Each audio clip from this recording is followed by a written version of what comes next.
BBC news live കൊച്ചിയിലേക്ക് സ്വാഗതം. ഈ വാർത്തകൾ നിങ്ങൾക്കായി അവതരിപ്പിക്കുന്നത് Leotech solar solutions powered by mile foodstuffs Mookkannoor, Grazia tours and travels near Cochin airport and Cochin Kalabhavan Angamaly franchise. Pinarayi Vijayan വീണ്ടും മുഖ്യമന്ത്രിയാകും. കേരളത്തിൽ നടക്കുന്നത് രാജീവ് ഗാന്ധി സ്വപ്നം കണ്ട ഭരണം.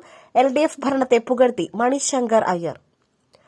കേരളത്തിലെ സർക്കാർ രാജീവിയൻ സർക്കാർ എന്ന് മണിശങ്കർ അയ്യർ. രാജീവ് ഗാന്ധിയുടെ സ്വപ്നം കേരളം സാക്ഷാത്കരിച്ചു. കേരള സർക്കാർ വികേന്ദ്രീകൃത ഭരണത്തിന് ഊന്നൽ നൽകുന്നു. കേരളം ഏറ്റവും മികച്ച സംസ്ഥാനമാണ്. നല്ല നിലയിലാണ് കേരളത്തിന്റെ പ്രകടനം. രാജീവ് ഗാന്ധിയുടെ സ്വപ്നം സാക്ഷാത്കരിച്ച 4 സംസ്ഥാനങ്ങളെ രാജ്യത്തുള്ളൂ. കേരളം, കർണാടക, തമിഴ്നാട്, തെലങ്കാന സംസ്ഥാനങ്ങളാണ് അത്. 4ഉം ദക്ഷിണേന്ത്യൻ സംസ്ഥാനങ്ങളാണ്. ഒറ്റ ദിവസം കൊണ്ട് നിരവധി കൊലകൾക്ക് മേൽനോട്ടം വഹിച്ചയാളാണ് നരേന്ദ്രമോദി. അതേ മോദി ഇപ്പോൾ ബംഗ്ലാദേശിലെ കൊലപാതകങ്ങളെക്കുറിച്ച് പറയുന്നു. എന്റെ വേഷ്ടിയുടെ കര പോലും കോൺഗ്രസിന്റെ ത്രിവർണ്ണ നിറമാണ്. പിണറായി വിജയൻ വീണ്ടും മുഖ്യമന്ത്രിയായാൽ ചൈനയിലേക്ക് പ്രതിനിധി സംഘത്തെ അയക്കുമെന്ന് പ്രതീക്ഷിക്കുന്നുവെന്നും അദ്ദേഹം വ്യക്തമാക്കി. എയിംസ് വന്നാൽ അതിന്റെ മഹത്വം എനിക്ക് മാത്രം. ആ പേരിൽ വോട്ട് പിടിക്കാൻ വരില്ല സുരേഷ് ഗോപി. എയിംസ് വന്നാൽ അതിന്റെ മഹത്വം തനിക്ക് മാത്രമെന്ന് കേന്ദ്രമന്ത്രി സുരേഷ് ഗോപി. എന്നാൽ അതിന്റെ പേരിൽ വോട്ട് പിടിക്കാൻ വരില്ല. ബജറ്റിൽ പ്രഖ്യാപിച്ചില്ലെങ്കിലും എയിംസ് വരുമെന്നും കേന്ദ്രമന്ത്രി വ്യക്തമാക്കി. എയിംസ് അടക്കമുള്ള ചോദ്യങ്ങൾക്ക് കൂടുതൽ മറുപടി പിന്നീട്. ഒരാഴ്ച കഴിഞ്ഞ് എല്ലാ കാര്യങ്ങളും പറയാം. ബജറ്റിൽ ഇല്ലാതെ വന്ദേ ഭാരത് എങ്ങനെ എത്തി? അതുപോലെ എയിംസ് വരും. എയിംസിന്റെ പേരിൽ വോട്ട് ചോദിക്കുവാൻ ഞാൻ വരില്ലെന്നും അദ്ദേഹം ആവർത്തിച്ചു. തൃശൂർ പൂരം കലക്കലിൽ തന്റെ മൊഴി റിപ്പോർട്ടിൽ വന്നില്ല. ഉദ്യോഗസ്ഥർ അപക്വമായി പെരുമാറിയെന്നും മുഖ്യമന്ത്രി തന്നെ ഒരു യോഗത്തിൽ പറഞ്ഞതാണ്. അതൊന്നും പുറത്തു വന്ന റിപ്പോർട്ടിലില്ല. റിപ്പോർട്ട് ഇനിയും പൂർണ്ണമായും പുറത്തു വന്നില്ലെന്നും സുരേഷ് ഗോപി കൂട്ടിച്ചേർത്തു. ആന്റണി രാജു പ്രതിയായ തൊണ്ടി മുതൽ തിരിമറി കേസ് വിധി പറയുക നാളെ. മുൻ മന്ത്രി ആന്റണി രാജു പ്രതിയായ തൊണ്ടി മുതൽ തിരിമറി കേസിൽ വിധി പറയൽ നാളെ. തിരുവനന്തപുരം ജില്ലാ പ്രിൻസിപ്പൽ സെഷൻസ് കോടതിയാണ് വിധി പറയുക. തന്നെ കുറ്റക്കാരനാക്കിയ വിധി മരവിപ്പിക്കണമെന്ന് ആന്റണി രാജുവിന്റെ അപ്പീൽ ഹർജിയിലാണ് വിധി. മജിസ്ട്രേറ്റ് കോടതിയുടെ ശിക്ഷ നിയമപരമായി നിലനിൽക്കില്ലെന്നാണ് ആന്റണി രാജുവിന്റെ വാദം. 3 വർഷം തടവ് ശിക്ഷയും 10,000 രൂപ പിഴയുമാണ് ആന്റണി രാജുവിന് നെടുമങ്ങാട് മജിസ്ട്രേറ്റ് കോടതി ശിക്ഷയായി വിധിച്ചത്. ഈ ശിക്ഷാവിധി ജില്ലാ സെഷൻസ് കോടതി മരവിപ്പിച്ചിരുന്നു. മയക്കുമരുന്നുമായി പിടിയിലായ വിദേശിയെ കേസിൽ നിന്നും രക്ഷപ്പെടുത്തുവാൻ അഭിഭാഷകനായിരുന്ന ആന്റണി രാജു തൊണ്ടി മുതലായ അടിവസ്ത്രത്തിൽ കൃത്രിമം നടത്തി എന്നാണ് കേസ്. സൂരജ് ലാമയുടെ മരണം എറണാകുളം റേഞ്ച് DIG അന്വേഷിക്കും. കുവൈറ്റിൽ നിന്നും നാട് കടത്തപ്പെട്ട് കേരളത്തിലെത്തിയ ബംഗളൂരു സ്വദേശി സൂരജ് ലാമയുടെ മരണം എറണാകുളം റേഞ്ച് DIG അന്വേഷിക്കും. അന്വേഷണത്തിന് അരുൾ B കൃഷ്ണയുടെ നേതൃത്വത്തിൽ പ്രത്യേക സംഘം രൂപീകരിച്ചതായി സർക്കാർ ഹൈക്കോടതിയെ അറിയിച്ചു. 3 ആഴ്ചയ്ക്കകം ആദ്യ അന്വേഷണ റിപ്പോർട്ട് നൽകണമെന്ന് ജസ്റ്റിസുമാരായ ദേവൻ രാമചന്ദ്രൻ, MB സ്നേഹലത എന്നിവരുടെ ഡിവിഷൻ ബെഞ്ച് നിർദ്ദേശിച്ചു. കഴിഞ്ഞ തവണ ഹർജി പരിഗണിക്കവെ നിലവിലുള്ള അന്വേഷണ സംഘത്തിന്റെ ചുമതല ഉന്നത ഉദ്യോഗസ്ഥർക്ക് കൈമാറണമെന്ന് കോടതി നിർദ്ദേശിച്ചിരുന്നു. ഇത് സർക്കാർ അംഗീകരിച്ചതിന്റെ പശ്ചാത്തലത്തിലാണ് തീരുമാനം.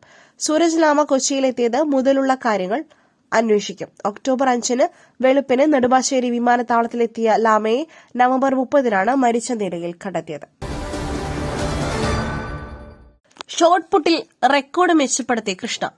അമേരിക്കൻ മണ്ണിൽ കൃഷ്ണ ജയശങ്കർ മേനോന് വീണ്ടും ഇന്ത്യൻ ദേശീയ റെക്കോർഡ്. 14 അൽബുക്കർക്കിൽ 2026 ഡോൺ കിർബി എലീറ്റ് ഇൻവിറ്റേഷനിൽ വനിതകളുടെ ഷോട്ട്പുട്ടിൽ 16.83 മീറ്റർ താണ്ടിയാണ് കൃഷ്ണ സ്വന്തം ദേശീയ ഇൻഡോർ റെക്കോർഡ് മെച്ചപ്പെടുത്തിയത്.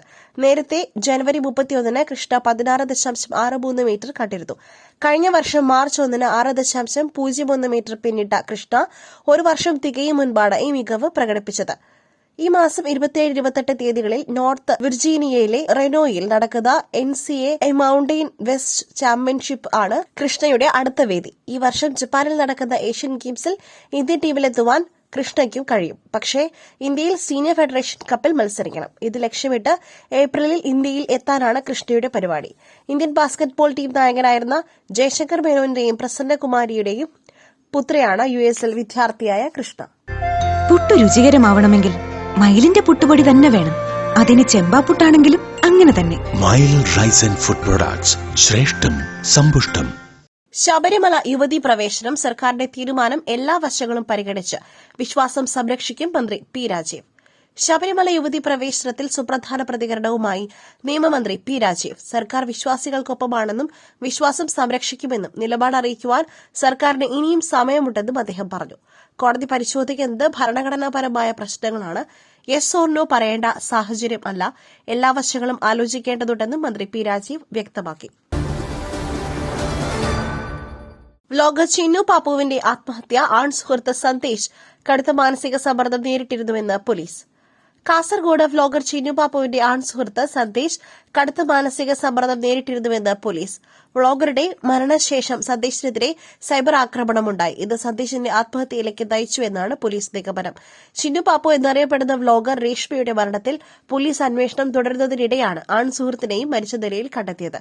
ഇന്നലെ ഉച്ചയ്ക്ക് 2:30 സന്ദേശ് കുഡ്ലു മന്നിപ്പാടിയിലെ വീട്ടിൽ തൂങ്ങി മരിക്കുകയായിരുന്നു. ഈ മാസം 9-നാണ് ആദൂർ ആലത്തടുക്ക സ്വദേശിയായ ചിന്നു പാപ്പു ഉളിയത്തടുക്ക ആസാദ് നഗറിലെ വാടക ക്വാർട്ടേഴ്സിൽ തൂങ്ങി മരിച്ചത്. സംഭവത്തിൽ രേഷ്മയുടെ ആൺ സുഹൃത്തായ സന്ദേശിന്റെ മൊഴി കാസർഗോഡ് ടൌൺ പോലീസ് രേഖപ്പെടുത്തിയിരുന്നു. യുവാവിന് ചിന്നുപാപ്പുവിന്റെ മരണത്തിൽ പങ്കില്ലെന്ന് പോലീസ് വ്യക്തമാക്കിയെങ്കിലും സന്ദേശ് കടുത്ത സൈബർ ആക്രമണം നേരിട്ടു. മറ്റൊരു വാർത്തയുമായി കണ്ടുമുട്ടുന്നതുവരെ നന്ദി, നമസ്കാരം.